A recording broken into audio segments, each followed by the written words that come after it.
ಕ್ರೈಸ್ತ ಲಾರ್ಡ್ ಪ್ರಿಯರೇ, ದೇವರ ಅತಿ ಪರಿಶುದ್ಧವಾದ ನಾಮಕ್ಕೆ ಸ್ತೋತ್ರವಾಗಲಿ. ಪ್ರಿಯರೇ, ನಾವು ಇಲ್ಲಿಯವರೆಗೂ ಮತ್ತಾಯ 2ನೇ ಅಧ್ಯಾಯ 9ನೇ ವಾಕ್ಯದವರೆಗೂ ತಿಳಿದುಕೊಂಡೆವು. ಕಳೆದ ಸಂಚಿಕೆಯಲ್ಲಿ ಬೈಬಲ್ ಅಧ್ಯಯನದಲ್ಲಿ ನಾವು ನಕ್ಷತ್ರಗಳ ಬಗ್ಗೆ ಪೂರ್ಣವಾಗಿ ವಿವರಣೆ ನೀಡಿದೆ. ನಕ್ಷತ್ರ ಯಾವ ರೀತಿಯಾಗಿ ಕ್ರೈಸ್ತರಿಗೆ ಸಂಬಂಧ ಇದೆ ಅಂತ ಹೇಳೋದ್ರ ಬಗ್ಗೆ ತಿಳಿಸಿದೆ. ಆದರೆ ದೇವರ ಮಕ್ಕಳು ಎಲ್ಲ ನೋಡ್ತಾರೆ, ಬಟ್ ಒಂದು ಲೈಕ್ ಆಗಲಿ ಕಾಮೆಂಟ್ ಆಗಲಿ ಕೊಡೋದೇ ಇಲ್ಲ. ಅದೊಂದೇ ಬೇಜಾರ. ರೀಲ್ಸ್ಗಳಿಗೆ ಇದಕ್ಕೆಲ್ಲ ಕೊಡ್ತಾರೆ, ಬಟ್ ನಿಜವಾಗಿ ಕಷ್ಟಪಟ್ಟು ಒಂದು ವಚನವನ್ನು ತಯಾರು ಮಾಡಿ ಕೊಡುವಂಥ ಸೇವಕರಿಗೆ ಲೈಕ್ಗಳು ಕಮೆಂಟ್ಗಳು ಕೊಡೋದಿಲ್ಲ. ಆದರೂ ಪರವಾಗಿಲ್ಲ, ತಿಳಿದಷ್ಟು ಜನಗಳು ರಕ್ಷಣೆ ಹೊಂದಿಕೊಳ್ಳಿ ಅಂತ ಹೇಳುವಂಥ ಒಂದೇ ಒಂದು ಉದ್ದೇಶ ನನ್ನದಾಗಿರ್ತದೆ. ನನ್ನ ಸೇವೆಗೋಸ್ಕರನಾದರೂ ಪ್ರಾರ್ಥನೆ ಮಾಡಿ, ದೇವರು ನಿಮ್ಮನ್ನು ಆಶೀರ್ವದಿಸಲಿ, ಕೃಪೆಯಿಂದ ನಡೆಸಲಿ. ಪ್ರಿಯರೇ, ಇವತ್ತು ನಾವು ಆ ಒಂದು 9ನೇ ವಾಕ್ಯದವರೆಗೂ ನಾವು ಗಮನಿಸಿದೆವು. ಆದರೂ ಕೂಡ ಈಗ 9ನೇ ವಾಕ್ಯ 10 ಮತ್ತು 11ನೇ ವಾಕ್ಯವನ್ನು ನಾನು ಓದ್ತಾ ಇದ್ದೀನಿ. ಮತ್ತಾಯ 2ನೇ ಅಧ್ಯಾಯ 9, 10, 11 ನಾನು ಓದ್ತಾ ಇದ್ದೀನಿ. ಅವರು ಅರಸನ ಮಾತನ್ನು ಕೇಳಿ ಹೊರಟಾಗ ಮೂಡಣ ದೇಶದಲ್ಲಿ ಕಂಡ ನಕ್ಷತ್ರವು ಅವರ ಮುಂದೆ ನಡೆದು ಕೂಸು ಇದ್ದ ಸ್ಥಳದ ಮೇಲೆ ಬಂದು ನಿಂತಿತು. ಅವರು ಆ ನಕ್ಷತ್ರವನ್ನು ಕಂಡು ಅತ್ಯಂತ ಸಂತೋಷಪಟ್ಟರು ಮತ್ತು ಆ ಮನೆಯ ಒಳಕ್ಕೆ ಹೋಗಿ ಆ ಕೂಸನ್ನು ಅದರ ತಾಯಿಯ ಮರಿಯಳ ಬಳಿಯಲ್ಲಿ ಕಂಡು ಅದಕ್ಕೆ ಸಾಷ್ಟಾಂಗ ನಮಸ್ಕಾರ ಮಾಡಿ ತಮ್ಮ ಗಂಟುಗಳನ್ನು ಬಿಚ್ಚಿ ಅದಕ್ಕೆ ಚಿನ್ನ, ಧೂಪ, ರಕ್ತಬೋಳವನ್ನು ಕಾಣಿಕೆ ಕೊಟ್ಟರು. ಇಲ್ಲಿವರೆಗೆ ನಾವು ನೋಡಿಕೊಳ್ಳೋ ಪ್ರಿಯರೇ, ಸದ್ಯಕ್ಕೆ ನಾವು ಇಲ್ಲಿವರೆಗೆ ನೋಡಿಕೊಳ್ಳುವ. ಇಲ್ಲಿ ಆ ಅರಸನ ಮಾತನ್ನು ಕೇಳಿ ಅವರು ಹೊರಟು ಬಂದು ಒಂದು ಜಾಗದಲ್ಲಿ ನಕ್ಷತ್ರ ನಿಂತಿತು. ಆ ನಕ್ಷತ್ರ ನಿಂತಿದ್ದಾಗ ನಾನು ನಿಮಗೆ ಹೇಳಿದಾಗೆ ಆ ಯೇಸುವನ್ನು ಸೂಚಿಸುವಂತಹ ಒಂದು ನಕ್ಷತ್ರ ಬಂದು ಆ ಮಗುವಿನ ಇರತಕ್ಕಂಥ ಜಾಗದಲ್ಲಿ ಬಂದು ನಿಂತಿತು. ಪ್ರಿಯರೇ, ಅದನ್ನು ಕಂಡು ಅವರು ಆ ಮನೆ ಒಳಕ್ಕೆ ಹೋಗಿ ಆ ಕೂಸನ್ನು ಅದರ ತಾಯಿಯಾದ ಮರಿಯಳ ಬಳಿಯಲ್ಲಿ ಕಂಡು ಅದಕ್ಕೆ ಸಾಷ್ಟಾಂಗ ನಮಸ್ಕಾರ ಮಾಡಿ. ಇದನ್ನು ಚೆನ್ನಾಗಿ ಗಮನಿಸಿ ಪ್ರಿಯರೇ, ಇಲ್ಲಿ ಮರಿಯಮ್ಮಳಿಗೆ ಅಲ್ಲ ಸಾಷ್ಟಾಂಗ ನಮಸ್ಕಾರ ಮಾಡಿರ್ತಕ್ಕಂಥದ್ದು. ಇಲ್ಲಿ ಸಾಷ್ಟಾಂಗ ನಮಸ್ಕಾರ ಮಾಡಿರ್ತಕ್ಕಂಥದ್ದು ಆ ದೇವಕುಮಾರನಾಗಿ ಜನಿಸಿ ಬಂದ ಯೇಸು ಸ್ವಾಮಿಗೆ. ಪ್ರಿಯರೇ, ಹಾಗೆ ಹೇಳ್ಕೊಂಡು ಬಾಲ ಯೇಸು ಅಂತೇಳಿ ಅದನ್ನು ಪೂಜೆ ಮಾಡೋದು ಅದೆಲ್ಲ ಅಲ್ಲ ಪ್ರಿಯರೇ. ದೇವಕುಮಾರನಾಗಿ ಬಂದಂಥ ಯೇಸು ಸ್ವಾಮಿಯನ್ನು ನೋಡಿ ಆ ಒಂದು ಆರಾಧನೆ ಮಾಡಲಿಕ್ಕೆ ಅವರು ಬಂದರು ಅಂತ ಹೇಳೋದನ್ನ ಇಲ್ಲಿ ಸೂಚಿಸ್ತದೆ ಪ್ರಿಯರೇ. ನೋಡಿ, ಅದನ್ನು ನಾನು ಮುಂದಿನ ಭಾಗದಲ್ಲಿ ಚೆನ್ನಾಗಿ ನಾನು ವಿವರಿಸ್ತೀನಿ. ಇಲ್ಲಿ ನೋಡಿ ಪ್ರಿಯರೇ, ಮೂಡಣ ದೇಶದಲ್ಲಿ ಕಂಡ ನಕ್ಷತ್ರ ಅವರ ಮುಂದೆ ನಡೆದು ಕೂಸಿದ ಸ್ಥಳದ ಮೇಲೆ ಬಂದು ನಿಂತಿತು. ಅವರು ಆ ನಕ್ಷತ್ರವನ್ನು ಕಂಡು ಅತ್ಯಂತ ಸಂತೋಷಪಟ್ಟರು. ಅಂದರೆ ಒಂದು ವಸ್ತುವನ್ನು ಹುಡುಕಿದಾಗ ಪ್ರಿಯರೇ, ಮನೆಯಲ್ಲಿ ಒಂದು ಚಿನ್ನದ ಉಂಗುರ ಏನಾದರೂ ಕಾಣದೆ ಆಗಿಬಿಟ್ರದ್ದು ಅಂತ ಇಟ್ಕೊಳ್ಳಿ. ಹುಡುಕುವಾಗ ಹುಡುಕಿ ಸಿಕ್ಕದೇ ಕೊನೆಗೆ ಸಿಕ್ಕಿದಾಗ ಎಷ್ಟು ಸಂತೋಷವಾಗ್ತದೆ. ಹಾಗೆಯೇ ಜೋಯಿಸರು ಅಥವಾ ಜ್ಞಾನಿಗಳು ಮೂಡಣ ದೇಶದಿಂದ ಪಾಪ ಬಂದರು ರಾಜನ ಅರಮನೆ ಆ ಜಾಗ ಈ ಜಾಗ ಎಲ್ಲ ಕೇಳ್ಕೊಂಡು ನಾವು ಒಂದು ಈ ಊರಿಂದ ಪಕ್ಕದ ಊರಿಗೆ ಹೋಗ್ಬೇಕಿದ್ರೆ ಗಲ್ಲಿಗಳು ಮಿಸ್ಟೇಕಾಗಿ ನಾವು ಯಾರ್ಯಾರನ್ನ ಕೇಳ್ಕೊಂಡು ಹೋಗ್ತೀವಲ್ವ, ಅದೇ ಥರದಲ್ಲೇ ಪಾಪ ಆ ಜೋಯಿಸರು ಆ ಒಂದು 3 ಜನ ಅಂತ ಹೇಳ್ತಾರೆ. ಅವರು ಪಾಪ ಆ ಮೂಡಣ ದೇಶದಿಂದ ಬರಬೇಕಿದ್ರೆ ಎಷ್ಟು ಕಷ್ಟಪಟ್ಟು ಕೇಳಿರ್ಬೋದು. ಕೊನೆಗೆ ಆ ಕೂಸನ್ನು ಕಂಡಾಗ ಅವ್ರಿಗೆ ಅತ್ಯಂತ ಸಂತೋಷವಾಗೈತಂತೆ. ಅಂದರೆ ಒಂದು ಚಿನ್ನದ ಉಂಗುರವನ್ನು ಹುಡುಕಿ ಕೊನೆಗೆ ಅದು ಸಿಕ್ಬಿಟ್ಟಾಗ ಎಷ್ಟು ಸಂತೋಷ ಆಗ್ತದೋ, ಅದೇ ಥರದಲ್ಲಿ ಇವರು ಅದಕ್ಕಿಂತಲೂ ಡಬ್ಬಲ್ ಪರಲೋಕದ ಸಂತೋಷವನ್ನು ಅನುಭವಿಸಿದರು ಅಂತೇಳಿ ಈ ಬೈಬಲ್ ಇಲ್ಲಿ ತೋರಿಸಿದ ಪ್ರಿಯರೇ. ಮತ್ತು ಆ ಮನೆಯೊಳಗೆ ಹೋಗಿ ಆ ಕೂಸನ್ನು ಅದರ ತಾಯಿಯ ಮರಿಯಳ ಬಳಿಯಲ್ಲಿ ಕಂಡು ಅದಕ್ಕೆ ಸಾಷ್ಟಾಂಗ ನಮಸ್ಕಾರ ಮಾಡಿ. ನೋಡಿ, ಅಲ್ಲಿ ಏನು ಬರ್ತದೆ, ತಾಯಿಯಾದ ಮರಿಯಳ ಬಳಿಯಲ್ಲಿ ಆ ಕೂಸನ್ನು ಕಂಡರು. ಇಲ್ಲಿ ನಾವು ಗಮನಿಸಬೇಕಾದ್ರೆ ಈ ಲೋಕದ ಪದ್ಧತಿಯ ಪ್ರಕಾರ ತಾಯಿ ದೊಡ್ಡವರು, ಬಟ್ ಆ ತಾಯಿ ದೊಡ್ಡವರಲ್ಲ, ಅವರ ಪಕ್ಕದಲ್ಲಿ ಇದ್ದಂತಹ ಮಗು ದೊಡ್ಡದು. ಅಂದರೆ ಇಲ್ಲಿ ನಾವು ಗಮನಿಸಬೇಕಾದಂಥ ಅಂಶ, ಮರಿಯಳಿಗೆ ಸಾಷ್ಟಾಂಗ ನಮಸ್ಕಾರ ಮಾಡಲಿಲ್ಲ. ಇಲ್ಲಿ ಕೂಸನ್ನು ಮತ್ತು ಅದರ ತಾಯಿಯನ್ನು ಮರಿಯಳ ಬಳಿಯಲ್ಲಿ ಕಂಡು ಅದಕ್ಕೆ ಸಾಷ್ಟಾಂಗ ನಮಸ್ಕಾರ ಮಾಡಿದ್ರು. ಅಷ್ಟ ಅಂಗ ಅಂತಂದರೆ ಏನಂತಾರೆ ಪ್ರಿಯರೇ, ನಮ್ಮ ಕೊಡಗಿನಲ್ಲಿ ನಮ್ಮ ಅಜ್ಜಿ ತಾತ ಎಲ್ಲ ನಮ್ಗೆ ಕಲಿಸ್ಕೊಡ್ತಾಯಿದ್ರು.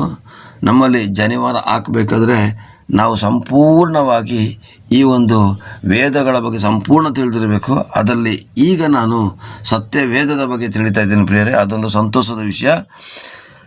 ಇದರಲ್ಲಿ ಸಾಷ್ಟಾಂಗ ನಮಸ್ಕಾರ ಅಷ್ಟ ಅಂಗ ಅಂದರೆ ಅಂತ ಹೇಳಿದ್ರೆ ತಲೆಬಾಗುವುದು, ಅಷ್ಟ ಅಂಗ ಅಂದರೆ 8 ಅಂಗಗಳು ನೆಲದ ಮೇಲೆ ಮುಟ್ಟಿ ನಮಸ್ಕಾರ ಮಾಡುತ್ತದೆ. 8 ಅಂಗಗಳು ಅಷ್ಟ ಅಂಗ ನಮಸ್ಕಾರ ಅಂದರೆ 8 ಅಂಗಗಳನ್ನು ಮುಟ್ಟಿಸಿ ನಮಸ್ಕಾರ ಮಾಡೋದಾಗಿದೆ. ಈ ಸಹಸ್ರಾಂಗ ನಮಸ್ಕಾರನ ಮಾಡಿದ್ರು.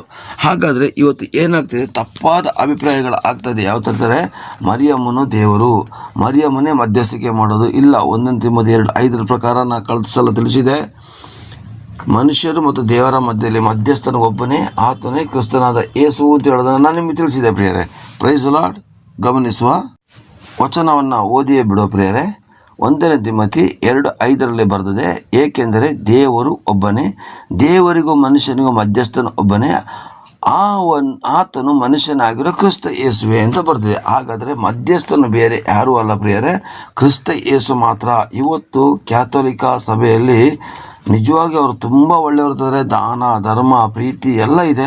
ಆದರೆ ಒಂದು ತಪ್ಪಾದ ಅಭಿಪ್ರಾಯದಲ್ಲಿ ಅವರು ಹೋಗ್ತಿದ್ದಾರೆ. ಮಧ್ಯಸ್ಥಿಕೆ ಪ್ರಾರ್ಥನೆಯನ್ನು ಮರಿಯಮ್ಮಳಿಗೆ ಒಪ್ಪಿಸ್ತಿದ್ದಾರೆ. ಇಲ್ಲ ಪ್ರಿಯರೇ, ದಯವಿಟ್ಟು ಇನ್ನಾದರೂ ದೇವರು ಅವರ ಕಣ್ಣು ತೆರೆಯಲಿ ಎಂದು ಪ್ರಾರ್ಥಿಸುವ. ಯಾವುದೇ ಕಾರಣಕ್ಕೂ ಮರಿಯಮ್ಮಳು ಮಧ್ಯಸ್ಥಿಗೆ ವಹಿಸೋಳಲ್ಲ, ಅವರು ದೇವರಲ್ಲ, ಅವರು ಧನ್ಯರು. ಅದಕ್ಕೆ ಆಧಾರವಾದಂಥ ಇನ್ನೊಂದು ವಾಕ್ಯವನ್ನು ನಾವು ತೆಗೆದುಕೊಳ್ಳಿಕ್ಕೆ ಹೋಗದೆ ಅದರ ಪ್ರಿಯರೇ, ಇಲ್ಲಿ ನೋಡಿ, ಯೇಸು ಸ್ವಾಮಿ ಸತ್ತು 3 ದಿವಸ ಎದ್ದು ಪರಲೋಕಕ್ಕೆ ಒಯ್ಯಲ್ಪಟ್ಟಾಗ ಅವ್ರು ಏನು ಮಾಡಿದ್ರು, ಎಲ್ಲ ಶಿಷ್ಯಂದ್ರು ಎಲ್ಲ ಸೇರಿಕೊಂಡು ಅಲ್ಲಿ ನೋಡಿ, ಅಪೊಸ್ತಲ ಕೃತ್ಯ 1ನೇ ಅಧ್ಯಾಯ 13ನೇ ವಾಕ್ಯದಲ್ಲಿ ನೋಡಿ, 12ರಿಂದ ಓದುವ, ಅವರು ಎಣ್ಣೆ ಮರಗಳ ತೋಪು ಎಣಿಸಿಕೊಳ್ಳೋ ಗುಡ್ಡದಿಂದ ಯೆರೂಸಲೇಮಿಗೆ ಹಿಂತಿರುಗಿ, ಆ ಗುಡ್ಡಕ್ಕೆ ಯೆರೂಸಲೇಮ್ ಸಬ್ಬತ್ ದಿನದಲ್ಲಿ ಪ್ರಯಾಣ ಮಾಡೋಷ್ಟು ದೂರ ಅವರು ಅಲ್ಲಿಗೆ ಬಂದು ತಾವು ಇರುತ್ತಿದ್ದ ಮೇಲಂತಸ್ತಿಗೆ ಹೋದರು. ನೋಡಿ, ಗಮನಿಸಿ, ಮರಿಯಳು ದೇವರು ಅಲ್ಲ ಅಂತ ಹೇಳಿದ್ರೆ ತೋರಿಸಿದ್ರೆ ಸಾಕ್ಷಿ ಇದು. ಅವರು ಯಾರ್ಯಾರೆಂದರೆ ಪೇತ್ರ, ಯೋಹಾನ, ಯಾಕೋಬ, ಆಂದ್ರೆಯ, ಫಿಲಿಪ್ಪ, ತೋಮ, ಬಾರ್ತೊಲೊಮೆ, ಮತ್ತಾಯ, ಆಲ್ಫಯನ ಮಗ ಯಾಕೋಬ, ಮತಾಭಿಮಾನಿ ಎನಿಸಿಕೊಂಡ ಸೀಮೋನ, ಯಾಕೋಬನ ಯೂದ, ಇವರೆಲ್ಲರೂ ಏಕ ಮನಸ್ಸಿನಲ್ಲಿ ಪ್ರಾರ್ಥನೆಯಲ್ಲಿ ನಿರತರಾಗಿದ್ದರು. ಇಲ್ಲಿ ಒತ್ತಿ ಇನ್ನೊಂದು ವಾಕ್ಯ ಬರೆದಿದೆ, ಅದೇ 14ನೇ ವಾಕ್ಯದಲ್ಲಿ, ಕೆಲವು ಮಂದಿ ಹೆಂಗಸರು ಯೇಸುವಿನ ತಾಯಿಯಾದ ಮರಿಯಳು ಆತನ ತಮ್ಮಂದಿರು ಅವರ ಸಂಗಡ ಇದ್ದರು. ಇಲ್ಲಿ ನೋಡಿ, ಈ ಪ್ರಾರ್ಥನೆ ಮಾಡುವ ಸ್ಥಳದಲ್ಲಿ ಅಂದರೆ ಆ ಮೇಲಂತಸ್ತಿನ ಜಾಗಕ್ಕೆ ಹೋದಾಗ ಅಲ್ಲಿ ನೋಡಿ, ಅವರು ತಾವು ಇರುತ್ತಿದ್ದ ಮೇಲಂತಸ್ತಿಗೆ ಹೋದಾಗ ಇಷ್ಟು ಜನ ಶಿಷ್ಯರ ಜೊತೆ ಅವರ ತಾಯಿಯಾದ ಮರಿಯಳು ಕೂಡ ಯೇಸು ಕ್ರಿಸ್ತನ ಆರಾಧನೆ ಮಾಡ್ತಾ ಇದ್ದಳು ಅಂತ ಹೇಳೋದಕ್ಕೆ ಸಾಕ್ಷಿ ಇದೆ ಪ್ರಿಯರೇ. ಹಾಗಾದರೆ ಮರಿಯಮ್ಮಳೇ ಯೇಸು ಸ್ವಾಮಿಯನ್ನು ಸಾಕ್ಷಾತ್ ದೇವರು ಅಂತ ಆರಾಧನೆ ಮಾಡಿರಬೇಕಾದ್ರೆ ನಾವು ತಪ್ಪಾದಂಥ ರೀತಿಯಲ್ಲಿ ಮರಿಯಮ್ಮಳ ಆರಾಧನೆ ಬೇಡ. ಮರಿಯಮ್ಮಳು ಆಶೀರ್ವಾದ ಪೂರ್ಣಳು, ಮರಿಯಮ್ಮಳು ಧನ್ಯಳು, ಮರಿಯಮ್ಮಳು ಸ್ತ್ರೀಯರಲ್ಲೇ ಭಾಗ್ಯವಂತಳು. ಹೌದು, ಮರಿಯಮ್ಮಳ ಬಗ್ಗೆ ನಮಗೆ ತುಂಬ ಗೌರವ ಇದೆ. ಆ ಪಾಪ ಆ ಒಂದು ರೋಮ ಸಾಮ್ರಾಜ್ಯದ ಆ ಒಂದು ಕಾನೂನುಗಳಿಗೆ ಎದುರದೇ ಅವಳು ದೇವರಿಗಾಗಿ ತನ್ನನ್ನು ತಾನೇ ಮುಡಿಪಾಗಿಟ್ಟು ತ್ಯಾಗ ಮಾಡಿದಂತಹ ಮಹಾಮಾತೆ ಮರಿಯಮ್ಮ. ಹೌದು, ಆದರೆ ದೇವರಾಗಲಿಕ್ಕೆ ಸಾಧ್ಯ ಇಲ್ಲ. ಏಕೆಂದರೆ ಯೇಸು ಸ್ವಾಮಿಗೆ ಗರ್ಭದಲ್ಲಿ ಸ್ಥಳವನ್ನು ಕೊಟ್ಟಂತಹ ಒಂದು ಮಹಾಮಾತೆಯಾಗಿದ್ದಾಳೆ ಹೊರತು, ಧನ್ಯಳಾಗಿದ್ದಾಳೆ ಹೊರತು ದೇವರಂತೂ ಅಲ್ಲ ಪ್ರಿಯರೇ. ಇದನ್ನು ತಪ್ಪಾಗಿ ಯಾರೂ ಕೂಡ ಗ್ರಹಿಸಬೇಡಿ. ಇಲ್ಲಿ ಆ ಒಂದು 2ನೇ ಅಧ್ಯಾಯದಲ್ಲಿ ಸ್ಪಷ್ಟವಾಗಿ ಬರೆದದ್ದು ಏನೆಂದರೆ, ಅವರು ಬಂದು ಆ ಒಂದು ಮರಿಯಳ ಹತ್ತಿರದಲ್ಲಿರೋ ಮಗುವನ್ನು ಕಂಡು ಅದಕ್ಕೆ ಗಂಟುಗಳನ್ನು ಬಿಚ್ಚಿ ಏನು ಮಾಡಿದಂತೆ ಅಷ್ಟ ಅಂಗ ನಮಸ್ಕಾರವನ್ನು ಮಾಡಿದರು ಅಂತ ಇಷ್ಟು ಸ್ಪಷ್ಟವಾಗಿ ಹೇಳಿದ ಮೇಲೂ, ಅಪೊಸ್ತಲ ಕೃತ್ಯ 2ನೇ ಅಧ್ಯಾಯದಲ್ಲೂ ಕೂಡ ತಿಳಿಸಿದ ಮೇಲೂ ಕೂಡ ಪುನಃ ತಪ್ಪಾದಂಥ ರೀತಿಯಲ್ಲಿ ಆರಾಧನೆ ಮಾಡಿದ್ರೆ ನಾವು ಏನು ಮಾಡ್ಕೊಳ್ಳಿಕ್ಕೆ ಆಗೋದಿಲ್ಲ ಪ್ರಿಯರೇ. ಹಾಗಾದರೆ ಇಲ್ಲಿ ಆ ಮನೆಯೊಳಗೆ ಹೋಗಿ ಆ ಕೂಸನ್ನು ಅದರ ತಾಯಿಯಾದ ಮರಿಯಳನ್ನು ಕೊಂಡು ಅದಕ್ಕೆ ಸಾಷ್ಟಾಂಗ ನಮಸ್ಕಾರ ಮಾಡಿ ತಮ್ಮ ಗಂಟುಗಳನ್ನು ಬಿಚ್ಚಿ ಅದಕ್ಕೆ ಚಿನ್ನ, ಧೂಪ, ರಕ್ತ ಬೋಳಗಳನ್ನು ಕಾಣಿಕೆ ಕೊಟ್ಟರು. ಹಾಗಾದರೆ ಚಿನ್ನ, ಧೂಪ, ರಕ್ತ ಬೋಳನ ಕಾಣಿಕೆಗೆ ಯಾಕೆ ಕೊಟ್ಟರು, ಜೋಯಿಸರು ಯಾರು ಅಂತ ಹೇಳೋದ್ರ ಬಗ್ಗೆ ನಾವು ನಾಳಿನ ಸಂಚಿಕೆಯಲ್ಲಿ ನೋಡಿಕೊಳ್ಳೋ ಪ್ರಿಯರೇ. ಇವತ್ತಿನ ಸಂಚಿಕೆಯಲ್ಲಿ ಯೇಸು ಕ್ರಿಸ್ತನೇ ನಿಜವಾದ ದೇವರು, ಸತ್ಯವಾದ ದೇವರು, ಜೀವಂತ ದೇವರು, ಮನಮರುಗುವಂಥ ದೇವರು ಅಂತೇಳಿ ಗೊತ್ತಾದ ಮೇಲೇ ಮೂಡಣ ದೇಶದಿಂದ ಜೋಯಿಸರು ಬಂದರು ಅಂತ ಹೇಳೋದು ನಾವು ತಿಳಿಯಲ್ಪಟ್ಟೇವಲ್ಲ ಪ್ರಿಯರೇ. ಎಷ್ಟು ದೂರ ಇತ್ತೋ ಏನು ಕಥೆನೋ ಗೊತ್ತಿಲ್ಲ, ಅಷ್ಟು ದೂರದಿಂದ ಅವರು ಬಂದರು ಅಂತ ಹೇಳಿದ್ರೆ ಪ್ರಿಯರೇ, ಅವರು ಆ ಕಾಲದಲ್ಲಿ ಯೇಸುವೆ ರಕ್ಷಕನು ಒಡೆಯನು ಅಂತ ಕಂಡುಕೊಂಡಿದ್ದರು ಪ್ರಿಯರೇ. ಹಾಗಾದರೆ ಬೈಬಲನ್ನು ಓದಿರತಕ್ಕಂಥ ವ್ಯಕ್ತಿಗಳೇ, ಬೈಬಲ್ ಹಿಡಿಯತಕ್ಕಂಥ ವ್ಯಕ್ತಿಗಳೇ, ದೇವದೂತರುಗಳ ಆರಾಧನೆ ಬೇಡ, ಮಾತೆ ಮರಿಯಮ್ಮಳ ಆರಾಧನೆ ಬೇಡ. ಅದರ ಬದಲಿಗೆ ಯೇಸು ಕ್ರಿಸ್ತನೊಬ್ಬನೇ ಮಧ್ಯಸ್ಥನಾಗಿ ನಿಜವಾದ ದೇವರ ಬಳಿಗೆ ನಮ್ಮನ್ನು ಕೊಂಡೊಯ್ಯುವನಾಗಿದ್ದಾನೆ. ಗೊತ್ತಾಗದೇ ಇದ್ದರೆ ಪವಿತ್ರಾತ್ಮನ ಸಹಾಯವನ್ನು ಪಡೆದುಕೊಂಡು ನಾವು ಪ್ರಾರ್ಥನೆ ಮಾಡೋದಾದರೆ ದೇವರು ನಮ್ಮನ್ನು ಸತ್ಯದ ಮಾರ್ಗದಲ್ಲಿ ನಡೆಸಿ ಯೇಸು ಕ್ರಿಸ್ತನ ಮಧ್ಯಸ್ಥಿಕೆಯಲ್ಲಿ ನಾವು ಪರಲೋಕದ ತಂದೆಯನ್ನು ಕಾಣುವಂಥರಾಗುವ ಪ್ರಿಯರೇ. ದೇವರು ನಿಮ್ಮನ್ನು ಆಶೀರ್ವದಿಸಲಿ. ನಮ್ಮ ದೇವರು ಮೂವರಲ್ಲ, ತ್ರಯೇಕ ಅಂತ ಹೇಳ್ತಾ ಇದ್ದೀನಿ, ಎಷ್ಟೋ ಸಲ ಹೇಳ್ತಾ ಇದ್ದೀನಿ. ನಮ್ಮ ದೇವರು ಮೂವರಲ್ಲ, ಮೂವರಲ್ಲಿ ಒಂದು. ಅಂದರೆ ನಾನು ಎಷ್ಟೋ ಸಲ ವಿವರಿಸಿ ಹೇಳಿದೆ. ನಾನು ನನ್ನ ಹೆಂಡತಿಗೆ ಗಂಡ, ನನ್ನ ಮಕ್ಕಳಿಗೆ ನಾನು ಒಬ್ಬ ತಂದೆ, ನಮ್ಮ ಆಫೀಸಿನಲ್ಲಿ ನಾನು ಒಬ್ಬ ಸೆಕ್ಯೂರಿಟಿ ಗಾರ್ಡ್. ನನ್ನ 3 ಥರದ ವ್ಯಕ್ತಿತ್ವಗಳು ಚೇಂಜ್ ಆಯಿತೇ ಹೊರತು ವ್ಯಕ್ತಿ ಚೇಂಜ್ ಆಗಲಿಲ್ಲ. ಹಾಗೆಯೇ ದೈವತ್ವ ಚೇಂಜ್ ಆಯಿತೇ ಹೊರತು ದೇವರು ಚೇಂಜ್ ಆಗಲಿಲ್ಲ. ತಂದೆಯಾದ ದೇವರಾಗಿ ಅವರ ಬಾಯಿ ಮಾತಿಗೆ ಯೇಸು ಎಂಬಂಥ ಹೆಸರನ್ನು ಕೊಟ್ಟು ಅವರು ಯೇಸುವಾಗಿ ಭೂಲೋಕದಲ್ಲಿ ಬಂದು ದೇವರ ಸಾನ್ನಿಧ್ಯವನ್ನು ಯಾವ ರೀತಿ ಪಡಿಬೇಕು ಅಂತ ತೋರಿಸಿಕೊಟ್ಟು ಅವರು ಪರಲೋಕಕ್ಕೆ ಹೋದ್ಮೇಲೆ ಅವರ ಆತ್ಮವೇ ಆದಂಥ ಪವಿತ್ರಾತ್ಮನನ್ನು ನಮಗೆ ಕಳಿಸಿಕೊಟ್ಟಿದ್ದಾರೆ. ಈಗ ನಮ್ಮನ್ನು ನಡೆಸ್ತಿರುವಂಥದ್ದು ಪವಿತ್ರಾತ್ಮ. ಕನ್ಫ್ಯೂಸ್ ಮಾಡಿಕೊಳ್ಳೋದು ಬೇಡ ಪ್ರಿಯರೇ. ಹಾಗಾದರೆ ನಾಳೆ ಚಿನ್ನ, ಧೂಪ, ರಕ್ತಬೋಳ ಇದನ್ನು ಏಕೆ ಕಾಣಿಕೆ ಕೊಟ್ಟರು ಅಂತ ಹೇಳೋದು ಬಹಳ ಸ್ವಾರಸ್ಯಕರವಾಗಿದೆ. ಇದನ್ನು ತಪ್ಪದೇ ಮುಂದಿನ ಸಂಚಿಕೆಯಲ್ಲಿ ನೋಡಬೇಕಾಗಿ ನಿಮ್ಮನ್ನು ಕೇಳ್ಕೊಳ್ತೀನಿ. ಹಾಗೆ ನಿಮ್ಮ ಲೈಕ್ ಮತ್ತು ಕಮೆಂಟ್ಗಳನ್ನ ಕೊಡೋದ್ರ ಮೂಲಕ ದೇವರ ರಾಜ್ಯವನ್ನು ಮಹಿಂಪಡಿಸಿ. ಆಮೇನ್. Praise the Lord. ಒಳಗೆ ವಾಸಿಸುವ ಪವಿತ್ರಾತ್ಮನೇ, ಈ ದಿನ ನಿಶ್ಚಿತದಂತೆ ನಡೆಸಬೇಕಯ್ಯ.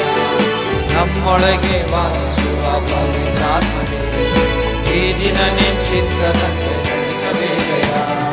ಪವಿತ್ರಾತ್ಮನೇ, ಪವಿತ್ರಾತ್ಮನೇ, ಪರಿಶುದ್ಧ ದೇವರಾತ್ಮನೇ, ಪವಿತ್ರಾತ್ಮನೇ, ಪವಿತ್ರಾತ್ಮನೇ, ಪರಿಶುದ್ಧ ದೇವರಾತ್ಮನೇ.